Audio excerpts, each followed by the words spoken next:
ici Louise D du blog Une Parisienne en Helvétie. Vous pouvez me retrouver sur les réseaux sociaux Instagram, Facebook, ainsi que sur les communautés tricot, ravalerie et couture Thread Needles. Donc aujourd'hui, je repasse derrière la caméra pour un premier épisode de ma série Je couds 3 petits points. En fait, j'ai eu pas mal de problèmes techniques en fait ces derniers temps. Pour me prendre en photo, en fait, la solution que j'avais trouvée en début d'année pour prendre mes vêtements portés en photo ne fonctionne plus. Je ne vais pas rentrer dans les détails parce que ça n'est absolument pas intéressant. Et bref, c'est de la cuisine, on va dire, c'est ma petite cuisine interne. Mais en gros, ça ne marche plus. Donc voilà, je ne peux plus prendre de photos de moi ou alors avec mes vieilles solutions qui sont super chronophages et chiantes quoi. Voilà, donc j'ai plus très envie. Donc là, j'attends avec impatience la fin de l'année et Noël, notamment parce que vais faire une petite commande, je pense, pour anniversaire Noël. Probablement d'un appareil photo connecté Wi-Fi pour pouvoir avoir une télécommande. Enfin bref, pour un petit peu, on va dire, changer et puis améliorer mes conditions de photo, puisque déjà j'aime bien la photo. Et en plus, voilà, j'arrive pas trop, enfin cette étape des photos, j'ai vraiment envie de la simplifier. Donc bref, tout ça pour dire que c'est pas le propos du jour, mais que du coup voilà, j'avais envie de venir vous parler de ma dernière réalisation couture que je porte aujourd'hui, voilà, pour vous la montrer portée comment dire, en pleine action. Et en fait, voilà, je voulais vous la présenter. Je voulais faire une petite vidéo, un peu pattern review, comme ce que je fais sur le blog, avec un peu les mêmes rubriques.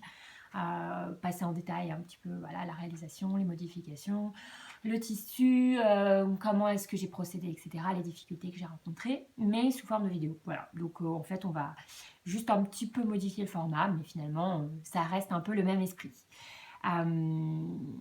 Voilà, voilà. Donc, du coup, on va commencer hein, par donc cette comment dire, blablabla, comment dire.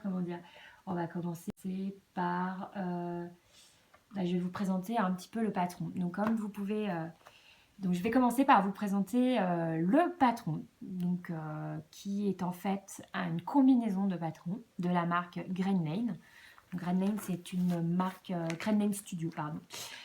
C'est une marque américaine qui est donc basée à Chicago, je crois, il me semble. Donc, sa créatrice s'appelle Jen. Je ne connais pas son nom de famille, mais elle s'appelle Jen. Elle fait des coupes assez simples, assez, comment dire, c'est plutôt du vestiaire casual, je dirais assez américain. Voilà, donc des chemises, des shorts. Elle a fait un magnifique patron de full coat. Enfin voilà, des choses qui sont relativement, enfin des classiques, on va dire, du vestiaire féminin, mais réinterprétées quand même avec une touche assez casual, enfin moi que j'apprécie beaucoup. Donc j'ai réalisé déjà de cette marque les patrons Archer et le Tiny Tank, le Tiny Pocket Tank, qui est un modèle de débardeur en chaîne et trame, mais malheureusement je crois qu'elle ne le fait plus, en fait elle l'a supprimé de son catalogue. Voilà, mais bon, moi je suis toujours le patron, donc je continue à le réaliser année après année, ce qui est vraiment assez pratique. Donc bref, donc j'ai déjà réalisé 2 patrons de cette marque. Et en fait, j'avais super envie de réaliser donc la robe chemise, pardon, Alder, donc qui est cette robe chemise là, que vous voyez là, avec 2 variations, enfin une robe chemise sans manches en fait, donc une robe chemise d'été. Avec 2 variations, donc une variation coupe droite, donc assez simple, et une variation avec des fronces sur les côtés. Donc, moi j'aime beaucoup cette robe chemise, mais pour tout vous dire, j'ai pas eu le temps de la faire cet été, enfin j'y ai pas pensé à vrai dire, et puis je suis enceinte, comme vous le savez, donc du coup la grossesse faisant, et puis voilà, je me suis dit tiens ça serait pas mal de le faire pour l'automne-hiver. Mais bon, l'automne-hiver, un modèle sans manches, c'est un peu compliqué. Enfin, en tout cas, moi, je suis pas quand même hyper fan, même si les températures sont tellement variables qu'on pourrait mettre un gilet au-dessus, etc. Mais moi, j'aime bien quand même les manches. Et donc, en fait, j'ai complètement craqué sur une version que j'ai dans la tête depuis un bon gros moment, si ce n'est genre 2 ans, je crois, quelque chose comme ça. Donc, c'est Jen, en fait, la créatrice de Gremlin Studio, qui a réalisé donc cette version-là. Donc, vous pouvez voir que on est un peu ton sur ton. Donc, oui, parce que j'ai carrément copié Jen, donc sur cette version que je trouve franchement hyper belle, et donc qui est en fait une version de la robe chemise Alder, ce modèle-là, avec donc la chemise de la même marque, Archer. Donc Archer, si je vous la montre, c'est donc, elle s'appelle la Archer Button Up. Et donc c'est un peu comment dire, la chemise un peu star en fait de la toile, tellement elle a été faite. Vous pouvez voir, j'ai milliards de versions sur les réseaux sociaux, sur Pinterest, sur Google Images, enfin voilà. Donc c'est cette chemise-là. Et en fait, moi je l'ai faite en fait il y a 1 an et demi. Alors je l'aime. Alors elle a 2 variations. Donc elle a une variation avec un dos froncé. Bon, c'est assez sympa. Moi j'avais fait cette variation-là. Et en fait, je m'en suis pas mal lassée, pour tout vous dire. Je m'en suis pas mal lassée parce que je pense que j'ai pas pris vraiment la bonne taille. Enfin, bref, j'ai pas pris vraiment la bonne taille. Et du coup, elle est un peu large, un peu grande et un peu trop casual, en fait. Donc, j'ai un peu du mal à la porter. Donc, du coup, pour revenir à mon idée, moi, ce que j'avais vraiment aimé donc, dans cette version-là, c'est qu'il y avait... Donc, Jen a rajouté donc, sur la version, la View A de la Alder, pardon, donc les manches de la Archer. Voilà. Et moi, ce que j'aime bien dans cette idée-là, c'est que il y a des pinces poitrine en fait, parce que je trouve que le problème de la Archer, c'est pas tant un problème parce que même moi avec, on va dire, ma poitrine un peu plus opulente que le standard, ça joue quand même, ça marche quand même le fait qu'il n'y ait pas de pince poitrine. Mais quand même, la pince poitrine me manquait quand même un peu. Je trouve que c'est quand même un peu plus saillant, ça fait un peu moins casual. Et du coup, c'est pour ça que j'aime bien cette variation-là. Parce que, en fait, Jen, tout dernièrement, a proposé donc une autre variation. Si je la retrouve, excusez-moi pour ce petit moment de flottement. Elle a proposé une autre variation qui est donc, en fait, beaucoup plus simple à réaliser que celle que j'ai faite, en fait, là, présentement pour ce modèle-là. Et voilà, elle a réalisé donc une variation qui est donc à partir de la Archer. Comment elle a fait déjà en fait ah oui, alors en fait elle a juste rallongé en fait la Archer en robe chemise en fait. Donc avec le patron de la Alder. Mais en vrai, si vous êtes voilà, c'est quand même assez simple à réaliser juste à partir du patron de Archer, quoi. Enfin, je veux dire, vous n'avez pas besoin d'avoir les 2 patrons, à mon avis, pour faire cette variation. Mais bon, elle est sympa, hein, mais moi j'aime moins. J'aime moins. Je trouve que c'est beaucoup plus casual, c'est beaucoup plus tombant. Donc, je sais pas. Je suis un petit peu moins fan, même si sa version en soie verte est quand même vraiment très jolie. Je sais pas, je suis moins fan. Je trouve que je préfère cette variation-là, la variation numéro 1, voilà, que j'ai faite, dans le même tissu. Donc, pour revenir au patron, donc, en fait, là, en revanche, il vous faut absolument avoir le patron de la Alder, enfin les deux, en fait. Il vous faut vraiment les 2 patrons pour construire donc cette modification, donc Alder plus Archer.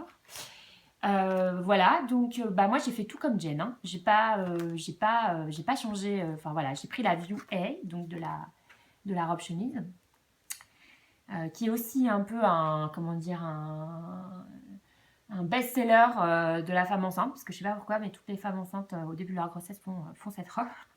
Donc voilà, donc c'est une robe chemise toute simple avec 2 petites poches, 2 petites pinces poitrine, un petit col, une patte de boutonnage, voilà. Et donc moi j'ai rajouté, comme Jen le suggère, donc les manches de la Archer. Voilà, donc on va parler du patron aussi un petit peu, enfin du format du patron. Comme vous pouvez le voir, c'est un patron papier et non PDF. Oui, en fait, les patrons Gremlin, ils sont bien, hein, mais bon, il y a généralement une cinquantaine de pages à assembler. Donc c'est vrai que moi j'adore les patrons PDF parce que c'est hyper pratique et qu'il n'y a pas de frais de livraison et tout et tout et tout. Mais par contre, voilà, ça vous demande un petit peu de boulot en plus, si ce n'est genre 2 heures en plus pour assembler votre patron.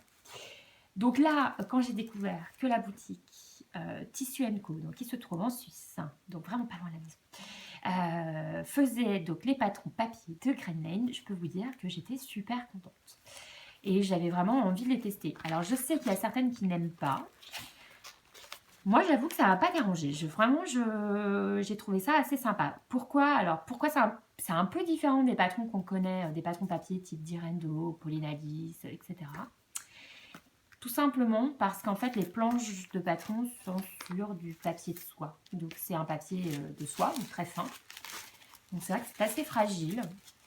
Là, il y a 2 planches en l'occurrence, mais je sais pas, moi, ça m'a pas vraiment gênée en fait. Même, j'ai trouvé ça pratique parce que je me dis, bon, un jour, si c'est trop froissé, etc., on peut quand même les repasser. Enfin, c'est pas la première fois que j'utilise des patrons papier de soie. Je l'avais fait aussi avec une robe by Hand London.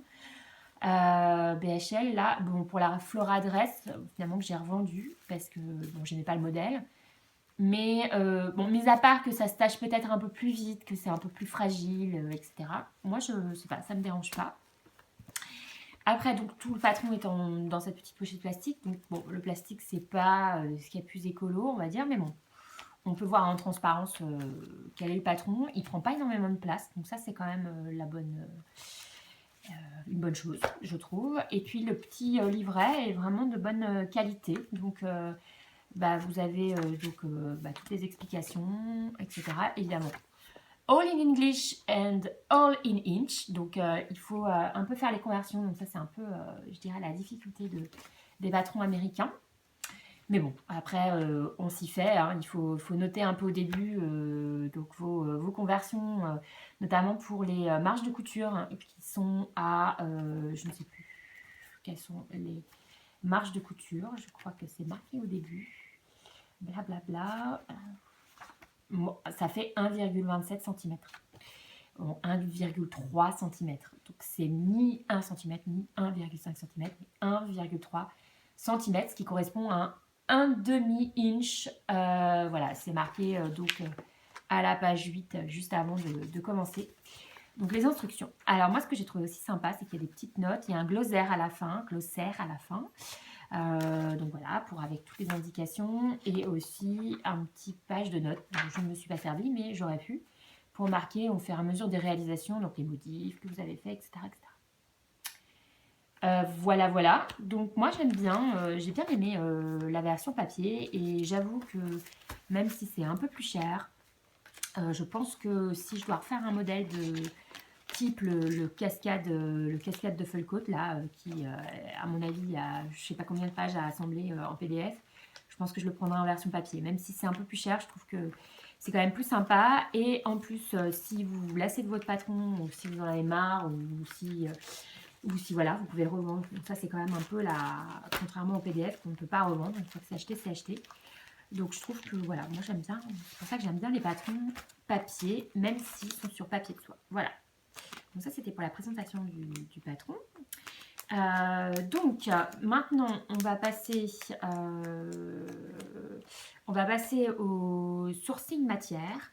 Donc en fait, ce qui s'est passé, c'est que quand j'ai découvert que Tissu Co, je vous remets la version de Jen qui est là, voilà, qui est quand même super jolie. Quand j'ai découvert que donc Tissu Co, qui est une e-shop couture qui se trouve en Suisse, faisait et le patron papier de la Halder short dress que je cherchais que je voulais faire depuis longtemps, et en plus faisait le tissu même de cette variation que j'avais en tête depuis 2 ans et que je kiffe grave. Je me suis dit non mais c'est génial, donc voilà, j'ai foncé. Donc du coup voilà, ça ni une ni deux, je me suis dit je vais copier donc Jen et je vais faire exactement la même chose puisqu'il s'agit vraiment tout à fait du même tissu. Donc le tissu, c'est une flanelle. Donc c'est un tissu assez épais. Je vous remettrai, si je le retrouve, le grammage du tissu. Donc c'est du 100% coton. C'est un Vichy donc noir, noir et blanc, donc avec des gros carreaux gris, noir et blanc. Il est super agréable à porter. En revanche, il est un peu... Il n'est pas très souple. Voilà, on va pas se mentir, il n'est pas très souple. Pas très souple. Mais il est agréable à porter. Il est assez chaud. Je sais plus, l'autre jour, je l'ai mis, la température était remontée en 2 secondes et demie, je crevais de chaud. Mais en tout cas, pour l'automne-hiver ou des températures un peu fraîches, franchement, ça le fait grave. Vous n'avez pas forcément besoin en fait, de mettre quelque chose en plus par-dessus, type un gros pull ou quoi, parce que vraiment, je pense que le maillage étant assez serré, ça, voilà, ça tient chaud, quoi. Ça tient vraiment chaud. Donc après, pour les difficultés, enfin, est-ce qu'il est difficile à coudre? Pas vraiment, parce qu'il se tient plutôt bien. Et, il s'effiloche un petit peu, mais ça va, c'est raisonnable. Voilà, donc le tissu est assez sympa. Franchement, moi, je l'aime beaucoup. Je vais essayer de faire un petit zoom. Voilà, sur les carreaux, le maillage. Voilà, il est chouette.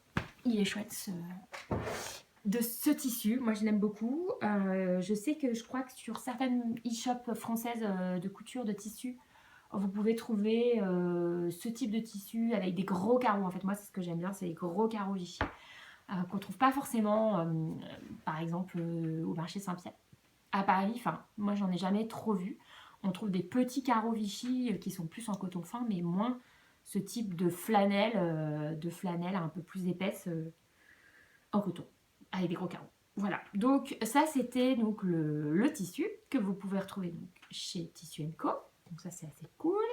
Et puis pour les boutons, je vous avoue que je ne me suis pas embêtée. J'ai fait donc solution un peu simple. J'ai pris des boutons pression cam. Donc c'est des résines, c'est de la résine plastique. Oui, je sais, c'est mal. C'est pas bien. Mon mari m'a dit, oh là là, toi tu utilises du plastique encore? Bah oui, en fait oui. C'est vrai que j'en avais acheté un gros paquet justement aussi chez Tissu Co. De ces pressions, voilà. Et j'avoue que même pour moi, enfin à la base c'est plus pour les enfants ou pour les accessoires, mais franchement moi je trouve que même pour moi je trouve ça génial en fait. Alors je suis habillée en dessous, hein, donc vous inquiétez pas, je suis pas en train de vous faire un striptease, mais voilà, il se détache et il se rattache facilement. Et en fait, pourquoi j'ai mis ce type de bouton aussi, parce que donc là, je me suis fait une version grossesse compatible, donc je vais vous la montrer. Donc là, voilà, elle est quand même assez loose et donc le ventre passe bien. Et puis pour après, en fait, j'ai vu un petit peu cette réalisation à long terme et donc j'ai voulu faire un truc qui soit allaitement compatible au cas où j'allaite, enfin voilà. Et donc je me suis dit, ces pressions-là, ça sera quand même vachement plus simple à gérer que des boutons classiques avec des boutonnières. Donc j'ai pris des boutons cam qui s'accroche à la pince. Super facile à faire, franchement. En 5 minutes, c'est plié par rapport aux boutonnières. Même si vous avez une machine électronique qui fait les boutonnières tout seul, c'est quand même vachement plus facile à faire. Voilà, donc ça c'était pour le sourcing matière. Donc j'ai tout pris chez Tissu Co. Puis les coutures, je les ai faites en noir. Voilà, il y avait noir, j'avais le choix, noir, gris ou blanc. Et puis je me suis dit, bon, bah noir, c'est plutôt sympa. Donc voilà, j'ai pris noir. Alors ensuite, on va passer aux modifications du patron, enfin des patrons. Alors là, c'est un peu plus compliqué. Là, on rentre un peu dans le vif du sujet et je vous avoue que si vous n'avez jamais fait du tout de modification sur un patron, vous avez assez peu de notions de modélisme ou de patronage et que vous n'en avez vraiment jamais fait, je ne vous le conseille pas. Franchement, c'est pas très simple. En plus, le tuto est en anglais. Moi, j'ai quand même, enfin même si bon l'anglais, ça va, je maîtrise. Bon, l'anglais couture un peu moins, mais j'avoue que c'était un petit peu compliqué. J'y ai passé du temps, en tout cas pour capter un peu les différentes étapes. Donc, je vais vous montrer donc le tuto. Donc le tuto, il est disponible sur le blog de Grain Lane. Donc voilà, hop hop hop. Et donc en fait, la principale modification, donc si je répète ce qu'il faut faire, en fait, il faut prendre donc le patron de la Halder shirt dress en base pour tout pour tout le corps. Et en fait, on rajoute les manches de la Archer button-up.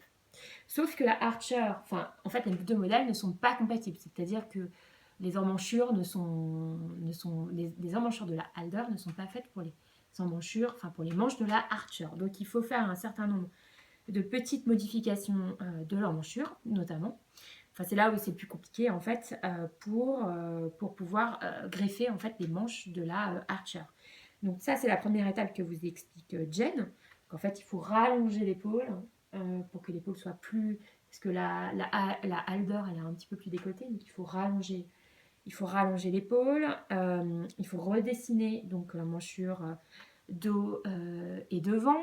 En plus vous avez un empiècement dans le dos, donc du coup enfin voilà, il faut superposer votre empiècement à votre dos au niveau de l'emmanchure pour redessiner l'emmanchure. Voilà, donc ça c'est la première étape, on va dire, donc de redessiner les deux emmanchures. Ensuite, il y a la manche de la Archer, donc à remettre sur cette nouvelle emmanchure, avec notamment la gestion de l'embu. Alors je ne sais pas si vous savez ce que c'est que l'embu, mais en fait quand vous montez une manche sur un vêtement à manche, vous avez une longueur de la manche, là comme ça, qui est un tout petit peu plus longue que l'emmanchure, pour que en fait votre manche ait une espèce de bombée et que vous puissiez passer la courbure de votre épaule. Voilà, donc c'est quelque chose qui est assez difficile à comprendre au début quand on débute en couture, mais qu'après, voilà, en fait il faut, comme on dit, passer l'embu, c'est-à-dire froncer un tout petit peu ou y aller avec plein de petites épingles pour passer en fait l'embu, donc qui est cette on va dire distance un peu supplémentaire entre la manche et l'emmanchure pour la coudre, donc surtout en tête de manche. Donc vous avez plusieurs techniques, vous pouvez froncer entre les deux marqueurs devant et dos pour pouvoir passer votre embu. Voilà, et donc là en fait en termes de patronage, c'est là où moi j'ai trouvé que c'était un peu compliqué, parce que en fait je pense que ce qui se passe, c'est que le tuto de Jen, il est fait à partir d'une seule taille, c'est-à-dire que je ne sais même pas, elle ne le précise pas, mais je ne sais pas quelle taille elle a pris pour faire son tuto, mais en fait elle donne des mesures un peu au pifomètre, quoi. Par exemple, elle nous dit qu'il faut rallonger l'épaule de 1 inch, ce qui correspond à 1 cm 27 x 2, donc je crois que c'est 3,54 cm. Mais en fait, ça dépend un peu de votre épaule, de votre corps, quoi. Donc en fait, c'est un peu du sur-mesure. Moi, j'ai suivi exactement ce qu'elle disait. Et je me suis rendu compte que, en fait, et elle dit surtout que l'embu, donc de la manche, ne doit pas être supérieur à 1 inch. Donc ou non, je dis des bêtises peut-être. Attendez, je me souviens plus. Ouais, c'est bien, je me souviens plus. Enfin, c'est bref. Voilà. Between. Alors, en gros, votre embu doit être entre 1 demi-inch, donc 1,27 cm, et 1 inch, donc 3,54 cm. Elle dit is pretty good. Bon, c'est pretty good, sauf que moi, en fait, je crois que j'avais 3 inch, quoi. Enfin, c'était la grosse cata. Donc, j'ai pris une décision complètement arbitraire. Totalement pas très, on va dire, école de modélisme compatible. J'ai réduit en fait la manche, parce que la manche de la Archer, moi ce que je lui reproche, c'est qu'elle est un peu large. Là vous voyez, en fait, elle est déjà, elle est bien, mais en fait j'ai réduit de 2 cm de chaque côté. Je sais pas si vous voyez, donc ça fait 4 cm en tout, sur tout le tour de la manche. Là j'avais mon embu qui était je crois, de 1 inch. Mais je sais pas si vous voyez, avec 2 cm de plus, le truc il arrive là, quoi. Donc ça fait vraiment une manche hyper tombante. Donc je suis assez contente d'avoir fait cette prise de décision arbitraire. Donc en gros, voilà, c'est par rapport au tuto la seule modif que j'ai fait. Donc la manche, en fait, j'ai pris les côtés de la manche. Je vais peut-être vous montrer sur le dessin. Maintenant, là, il n'y a pas de dessin, mais sur les côtés de la manche, En gros, les bords de la manche, j'ai pris ma règle japonaise et puis j'ai tracé un trait à 2 centimètres pour juste enlever ces 2 centimètres. Voilà. De chaque côté. Ça fait 4 de chaque côté. Et là, j'ai refait une toile et ma toile passait nickel. Donc c'est un peu la difficulté en fait. En fait, ne vous lancez surtout pas dans cette variation sans faire de toile. C'est juste impossible quoi. Vous allez vous planter, vous allez devoir tout découdre et tout si vous avez choisi un beau tissu. Franchement, c'est vraiment la loose. Donc moi, je vous conseille franchement de faire une toile. Alors, ce que j'ai fait moi, donc oui, j'ai pas dit dans la première partie, mais je suis partie sur la taille 14. Donc par rapport, en fait, j'ai calculé, c'était surtout par rapport au bidou et à la poitrine, puisque là, j'ai quand même pas mal pris de poitrine et évidemment du ventre. Donc moi, j'ai regardé en fait pour choisir ma taille, j'ai regardé en fait les mesures du vêtement fini que je trouve hyper pratique. Que je trouve hyper pratique en fait sur les patrons américains. Je vous dis Rendo le fait maintenant aussi. Ça c'est super. Franchement, ça c'est vraiment top. Je pense que toutes les créatrices françaises devraient y passer. Parce que franchement, c'est top en fait. Moi, ça m'a vraiment permis de me dire, bon, là, mon bid y passe quoi. Quoi qu'il arrive, mon bid y passe, ma poitrine elle passe sans que vous voyez ça fasse cet effet-là sur les chemises là que je déteste. Donc voilà, j'ai choisi la taille 14 par rapport à mes mesures du moment. Donc comme je l'ai réalisé, je sais pas, il y a 15 jours, 3 semaines, bon bah, ça a peut-être dû un peu évoluer. J'espère pas trop au niveau des hanches et du buste, mais plutôt au niveau de la taille, évidemment, parce que le ventre grossit. Voilà, donc je suis partie sur la taille 14. Elle est un peu grande. Je vous avoue que, en fait, j'étais un peu surprise, puisque, enfin, c'est là tout, parfois la bizarrerie de la couture. J'ai fait une toile, d'ailleurs que j'avais présentée sur Instagram, qui était assez fit, enfin, qui était bien, en fait, à la poitrine, à la taille, enfin, le bidou passait, ça passait tout juste. Enfin, c'était un peu plus affiné, un peu plus fit que la version que dans ma flanelle en fait. Je pense que c'est le tissu. Je pense que le tissu, la flanelle peut-être se détend un peu plus au porté. Ou peut-être que si je... Il faudrait que je vérifie quand je la lave si effectivement elle est un petit peu plus resserrée. Peut-être c'est le tissu qui se détend en fait au porté. Mais voilà, mais donc du coup je crois qu'elle est un peu grande quand même, parce que là, je vais vous montrer, mais j'ai quand même encore vachement de la place quoi. Donc je pense que je pourrais presque aller jusqu'au bout, bon, ce qui est plutôt bien, hein. Mais je pense que je pourrais presque aller jusqu'au bout de la grossesse avec, avec cette robe chemise, qui est quand même ultra pratique à porter, dans mon état. Voilà, donc ça c'était pour la partie modification. Donc pour résumer, donc j'ai fait une taille 14, j'ai suivi le tuto disponible sur le site de Cranlane. Je vous mettrai toutes les infos en lien sur la vidéo YouTube et sur l'article du blog. Et par contre, j'ai fait on va dire, j'ai pris une décision arbitraire sur les manches que j'ai réduit donc de 4 cm, c'est-à-dire 2 cm de chaque côté. Voilà, je pense surtout que en fait, si vous vous lancez dans cette variation, probablement vous n'aurez pas forcément les mêmes modifs que moi, parce que je pense que ça dépend vraiment de la taille, ce qui n'est pas précisé dans le tuto de Jen. Je pense que c'est là un petit peu la difficulté de cette variation. Voilà, alors maintenant on va passer donc à la partie réalisation, donc couture du modèle final, donc que je porte aujourd'hui. Voilà, donc les difficultés, en fait, j'en ai pas tellement rencontré. Si ce n'est évidemment les raccords, parce que bon, ce type de tissu, voilà, demande pas mal de vigilance sur les raccords des carreaux. Donc ça, c'est assez chiant. Je m'en suis pas trop mal tirée, sauf qu'en fait, je me suis complètement embrouillée sur les histoires de pattes de boutonnage. Parce qu'en fait, j'avais pas compris au début, quand j'ai fait ma toile, que en gros, il y a une patte de boutonnage rapportée sur le côté gauche ou droit, je ne sais plus. En fait, je suis complètement embrouillée. Donc, je ne vais pas vous dire de bêtises, c'est marqué sur le patron. En fait, Je pense que mon boutonnage est à l'envers. Ou alors, normalement, la patte de boutonnage rapportée est sur le côté droit. Mais en fait, moi, je me suis trompée de côté et du coup, je l'ai fait sur le côté gauche. Voilà. Et en plus, en vrai, comme j'avais pas assez de tissu pour faire la patte de boutonnage rapportée dans le biais, par exemple, comme sur le modèle de Jen, comme pour les poches, là, par exemple, parce qu'il faut quand même une bande assez longue. Et donc, moi, je n'avais pas du tout assez de tissu. Pour information, oui, d'ailleurs, j'ai oublié de le préciser dans la partie sourcing matière.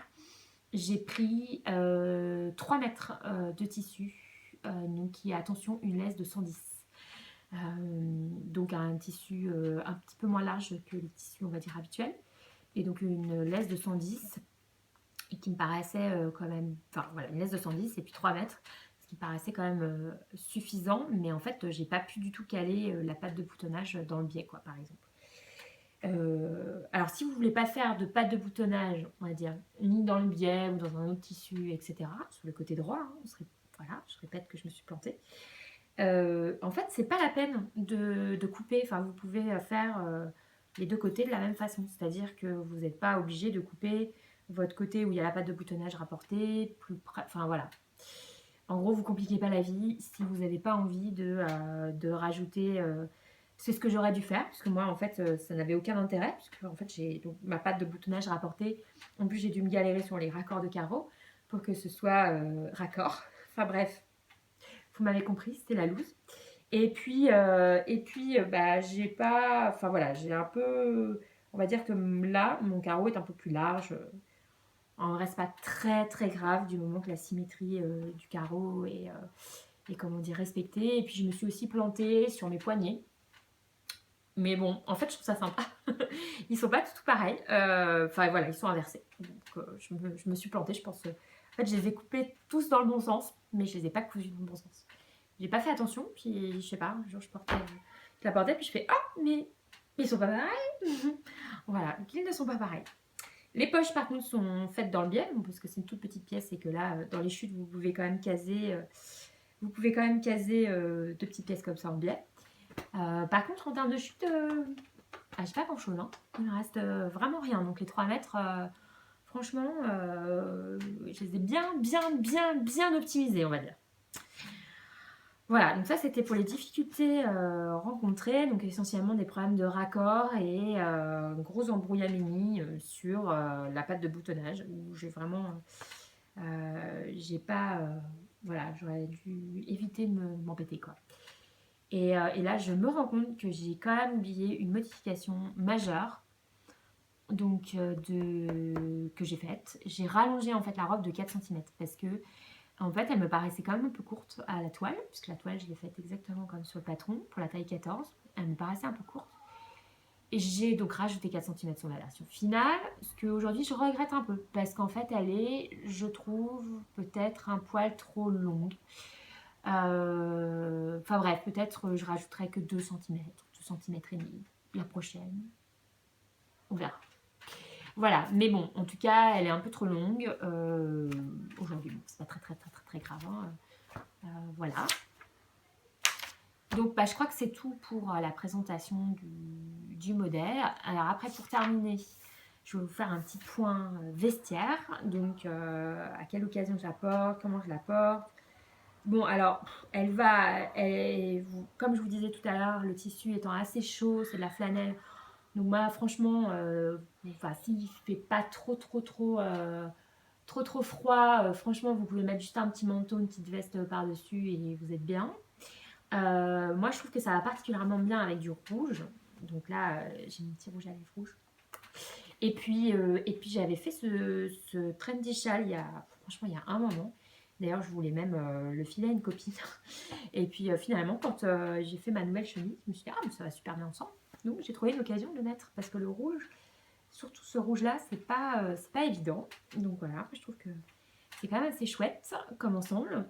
C'est un peu trash, hein. Ça fait un peu en rouge et noir, mais je trouve que ça donne la pêche. Enfin, c'est assez, voilà, c'est assez tranché comme style, mais ça donne la pêche. Donc sinon, ce qui est bien, c'est que avec cette chemise, robe chemise, vous pouvez la porter donc en surchemise, là comme je la porte aujourd'hui. Donc voilà, avec un t-shirt un t-shirt en dessous, un slim noir par exemple. Vous pouvez la porter en robe, donc avec des collants, et des petites bottines ou des bottes, enfin bref, voilà. Et puis je me disais, comme je la trouve un peu longue et qu'elle est quand même un peu grande, peut-être que à terme, je la transformerai peut-être en vraie chemise, parce qu'en fait, je trouve que en termes de chemise, je pense que je tiens là quand même un patron assez sympa. Enfin, vraiment un modèle que j'apprécie beaucoup parce que il est à la fois un peu loose casual, donc voilà. Il a des pinces poitrine quand même un peu plus saillants, par exemple la Archer. Mais je crois quand même que je préfère les poches de la Archer. Donc peut-être s'il y a une prochaine variation, je me demande si je ferais pas des poches un peu plus grandes comme la Archer. Et puis voilà, je trouve que peut-être en vraie chemise, un peu plus courte, ça pourrait carrément le faire. Voilà pour le point, pour le petit point vestiaire. Donc en tout cas, je la porte beaucoup. Parce qu'en fait, pour tout vous dire, c'est la dernière chemise que je peux mettre en fait. C'est-à-dire que je ne peux pas, voilà, le bide ayant pris beaucoup de place, là, la mélilo que je m'étais faite dans mon tissu rouge, la petite fleur blanche, là, je la craque au bide. Ça y est, c'est la fin. Voilà, donc du coup, ça c'était la pattern review donc de ma Adler, Alder plus Archer. J'espère que ça vous a plu. Je vais mettre quand même un minimum d'informations sur tout ce que je raconte, mais moins écrit que d'habitude sur l'article du blog. Et puis voilà, vous pouvez retrouver. Et puis si vous voulez en savoir plus, il faut regarder la vidéo. Si vous êtes arrivé jusque-là, je vous dis ciao, à bientôt. Et puis on se revoit très vite ici ou sur le blog. À plus!